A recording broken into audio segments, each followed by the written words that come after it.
What is engineering? Engineering is so broad of a subject, it's hard to define exactly what it is. From what I know, engineering at the core of it is when people invent and innovate. It encompasses the abilities to design, build, and research. Engineers are everywhere. They work with scientists, mathematicians, and in ways they are themselves.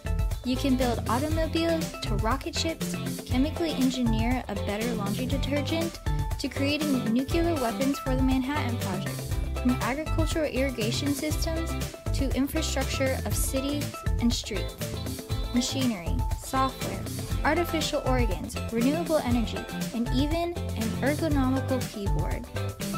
If you innovate, you're basically an engineer. That is why there are so many branches of engineering.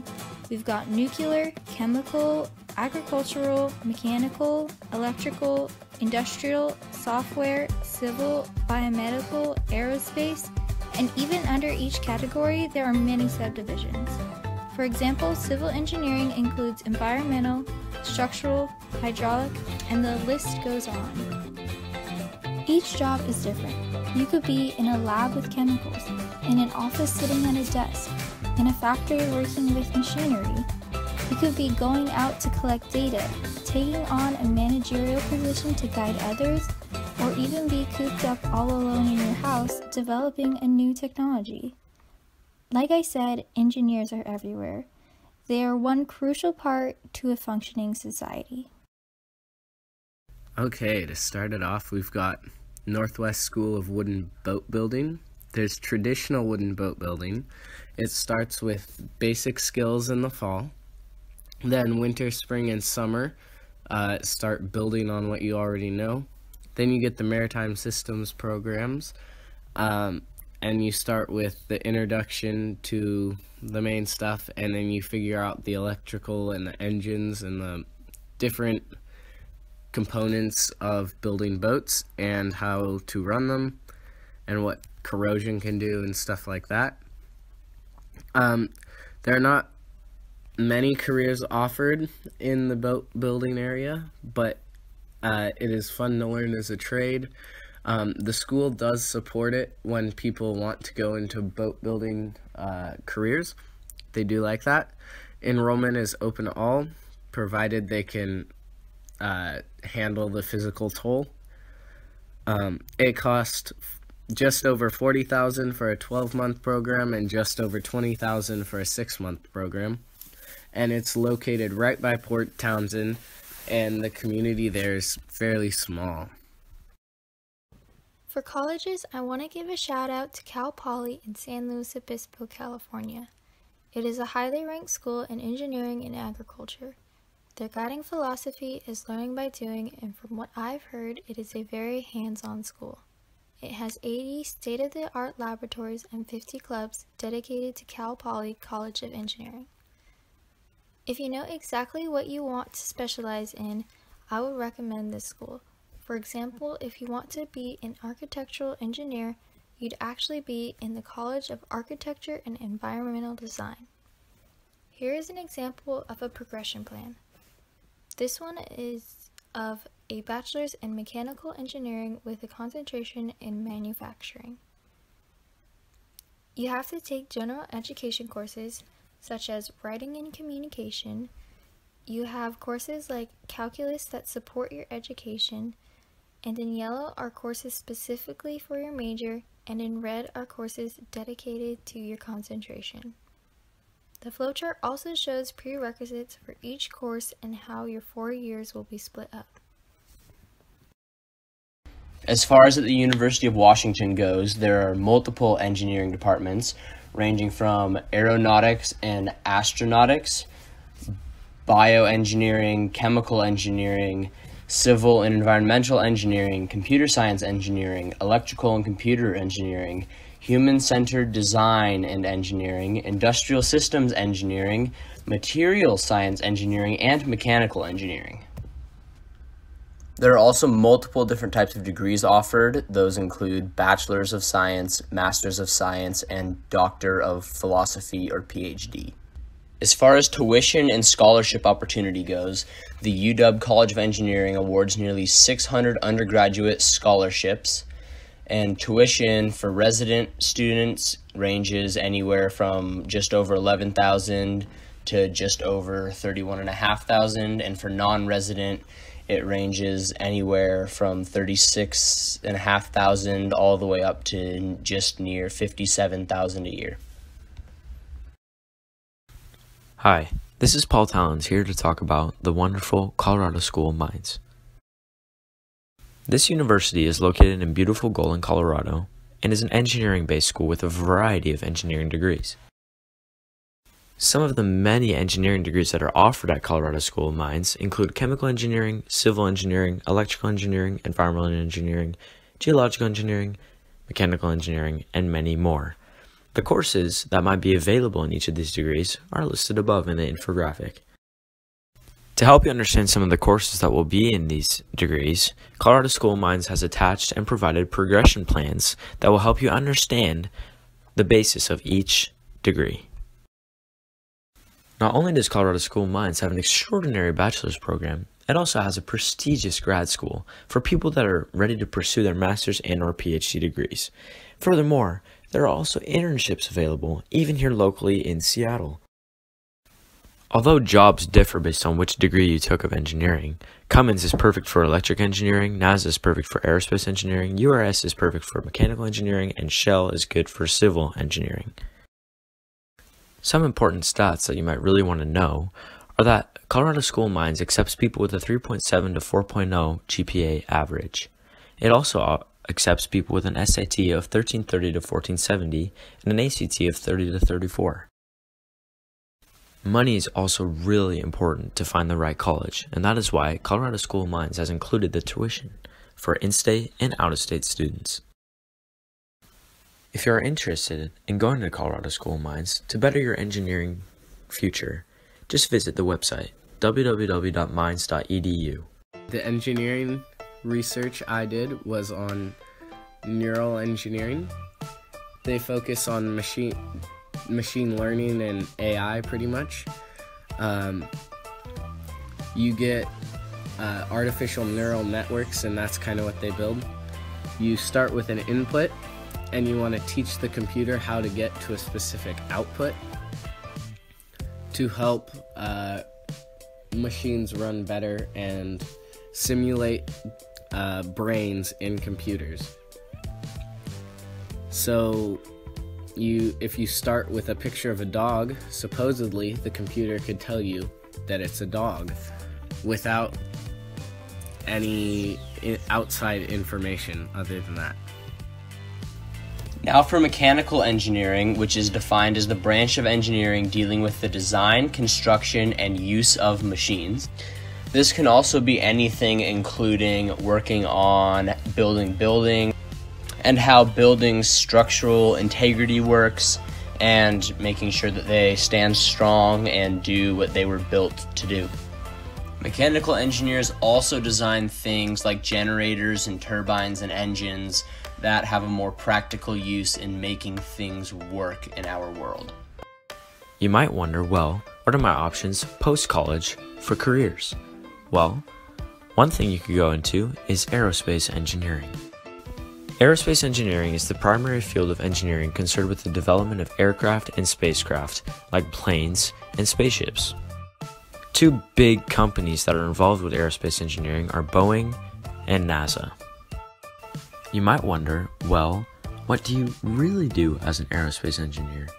And that is why I have found a video about a guy that works for NASA as an aerospace engineer. Here is his video.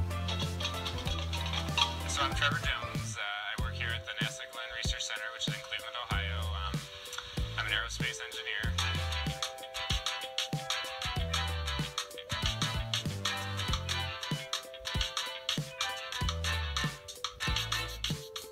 An aerospace engineer is similar to a mechanical engineer, except for the focus is more on space applications and aero applications, which basically means airplanes, anything that flies, helicopters. So, I do a lot of things such as designing spaceflight hardware, launch vehicles, analyzing them using the computer, and also doing testing like we are here in the vibration test lab.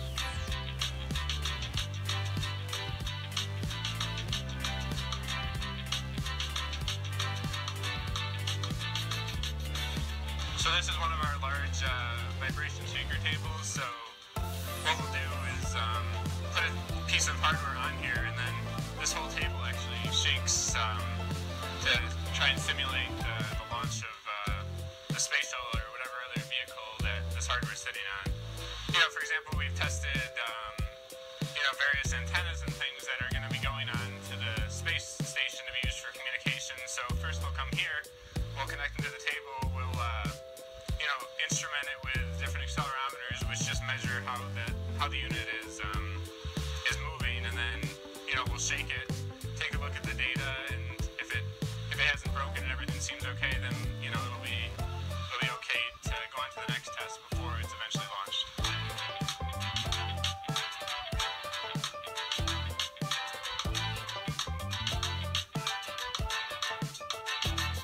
Yeah, so I guess one of the neatest experiences I had here was, I spent a lot of time working on this Ares 1X launch vehicle, right? So I started before it was even a real thing. It was just a concept, working on teams to design what the vehicle was going to look like.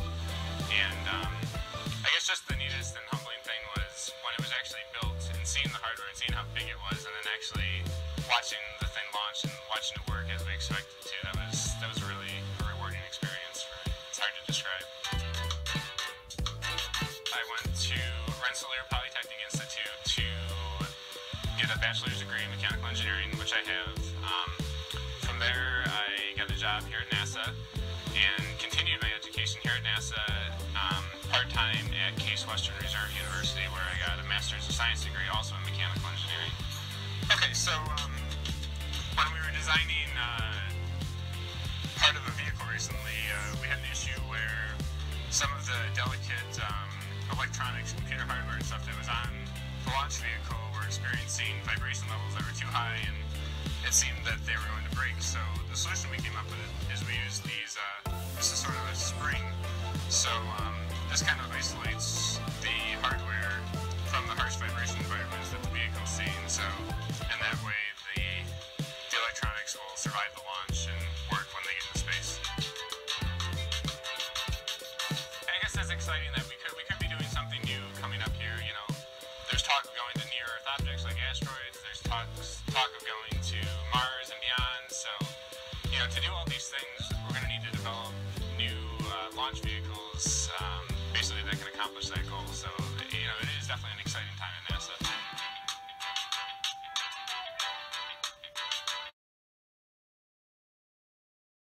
My name is Claire Yoder, and I'm a water resources engineer at R2 Resource Consultants. Yeah, hi, I'm Dana Postlethwaite, so I'm the president of R2 Resource Consultants, and I'm a civil engineer here. I mainly deal with hydrology and water quality, and basically how our water resources are used in different formats. I'm a civil engineer, and in civil engineering there are many, many disciplines, so it's probably one of the more confusing fields of engineering. So you learn about structures, you learn about roads, you learn about moving dirt, and it's all about design of different things, design of water systems. So it's kind of the civil infrastructure of the country, of the world, and kind of putting together a lot of the pieces that we all use as people, as citizens. First job, I kind of got lucky because I participated in the University of Washington. They had it was the engineering co-op program. So you got to, after you had 2 years of your basic engineering classes in, you could go out and work in the industry for 6 months, and then come back and go to school for 6 months, and then go to work for 6 months, and come back. So I did that a couple times, so I had a lot of experience relative to people that just graduated. How I got here, I've just worked hard my whole life. It's kind of awkward to talk about yourself that way, but worked hard in the engineering and also working with people and teams and helping to sell the services. We do consulting engineering, so we have to actually go out and find work and win work with our competitors. And then, so there's selling the work and then doing the work and doing it well. And I've kind of been very lucky to be able to participate in all those different pieces of that, and I enjoy it. So. Definitely, it helps to take a lot of science and math classes. I started doing that when I first started in college, and it's kind of the basis and foundation for a lot of the work that I do. Don't just try to do good on your tests, but really learn what you're learning. And if you actually pay attention and understand it, you'll do well on the test anyway. If you don't understand it, ask questions and work with your team and work with your peers and make sure you understand it. And then just participate, be active. I mean, to be an engineer, you have to go to college, so you have to get enough grades in high school to get into college. And then I think to get a job, if you're active in different societies and activities when you're in college, and kind of Many. So you definitely, the math and science is helpful, but it also is helpful to be organized and very detail oriented. But there's other things that also help. For example, good communication with other people is also really important. Let's see what else. Good writing skills are, you wouldn't necessarily think of an engineer as being a good writer, but it really helps to actually have a good background in technical writing. Like working with a lot of different kinds of people, and so I interact with engineers at our company, but also biologists and scientists. I also interact with lawyers, state agency personnel, lots of different types of people. So that's, you can always learn from people of different backgrounds. I also like that my job is pretty flexible, so it allows me to work, but also take care of a lot of the things at home. So I have a flexible schedule. I still like what I do. I like the technical field, so designing, your mom helped with this, but we just put out this design of a new, basically taking a dam out up by Bellingham to allow fish passage past the dam, but still allow the city of Bellingham to collect water for the municipal water supply. So for our water treatment system, it goes through, and that's the water that when they turn on their faucets, that's where the water comes from. And so it's rewarding to actually see it on paper and design it, work with teams, understand what the client needs and what you can do, and we kind of go back and forth on what they want and what we can actually do, and then figuring all that out, designing it, and then seeing it get built, and then actually work. For disease, for one thing, civil engineers were kind of the pioneers that helped with waste treatment and water treatment, and the disease rates went way, way, way down. So for health of societies, for productivity, for just economy, for the cities and states and the countries, that helps build all the infrastructure that everything kind of rides on. So that's civil engineering, and then engineering in general, that you basically solve human problems and naturally, like we do a lot of natural problems more. We work with fish and habitats. So where the habitat's been destroyed, we go back in and help repair that and fix that. So it's, you're basically fixing problems or inventing new things that make life better for people. Well, mostly I sit at a computer and I will do anything related. Sometimes it's computer programming or spreadsheet work or writing reports. I'm also in meetings or conference calls. Sometimes I do go out into the field, which means I'm going somewhere to collect hydrology or water quality related data. Our specific environment at our company is pretty, I'd say, pretty relaxed in that they let you kind of set your own schedule as long as you get your work done. There's so many different paths in engineering. It really depends what you do. And so we talked about it a little bit, like you can come in and just work on design problems and drawing and calculations. That can be a big part of people's career, and some people do that in their entire career. And it's really fun, it's rewarding. You figure out loads, you figure out how to draw it and design. In our company, we have to sell the work, so we're out meeting with people and responding to requests for work and trying to put together teams and trying to win the work. So I do a lot of that now. I spend more time honestly doing that than I do actually designing things. There's reviewing work, so quality control, make sure. So I have a role now where there's a team of people that did that, and I didn't do as much of the designing, but I did a lot of the checking to make sure the design was right and that we met our obligations and all the goals of the project. There's just working with meetings, communicating with people, and then you get to levels, like right now I'll do performance reviews of staff and kind of help the company keep going with financials and performance reviews and salary adjustments and that kind of thing. So it's really varied. You can kind of do, depending, and people seem to, you work for 5 or 10 years and kind of get a good taste of everything, and people, I think engineering provides a really good opportunity for people to kind of expand into areas they like. Yeah. And you can also kind of avoid areas you don't like, and you can kind of tailor your career to that. For a project design, we have a lot of collaboration between our biologists and our engineers at one level. So the biologists kind of figure out why we do things, what the criteria are that different fish, so we do a lot of fish work, so fish biologists, what do these different species of fish need, and then so swimming velocity, leaping heights, kind of design criteria, and what the engineers then take, and we design structures or river modifications that the fish can actually navigate and get up. And then the biologists, after we design, and when this gets built, there'll be a monitoring phase that the biologists go out and actually tag fish and check can they actually swim up it. And a lot of that is regulatory driven in our industry, so there's different agencies that make sure we're doing it right. Another level is even teamwork. We had drafters, civil engineers, mechanical engineers, electrical engineers, structural engineers, civil engineers, all work together on this, so everybody has to pay attention to who's doing what. It's actually really exciting, and you're always learning. I think that's another reason I like my job. The biologists are always learning, we're always learning, and like our science is kind of young. We've only been doing this for maybe 50 years really actively, and civil engineering is back thousands of years. And you're still learning new criteria, new ways to do things. And probably the biggest challenge is helping people coordinate. If people are busy or one person's gone and somebody's not here and you're trying to get something done.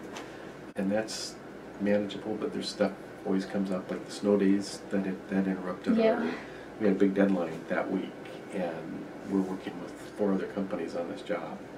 Nobody could get to work, so we're all going to miss the deadline. So people are coordinating how do we get through that. So there's another challenge we face are just trying to win the jobs, and the competition is hard. So we're trying to be the best of the best, and trying to win these jobs. Right now, those are probably the biggest. There's technical challenges, there's administrative challenges, there's people challenges. The government shutdown that happened a few weeks ago, we were working with some federal clients, so suddenly we had to stop work.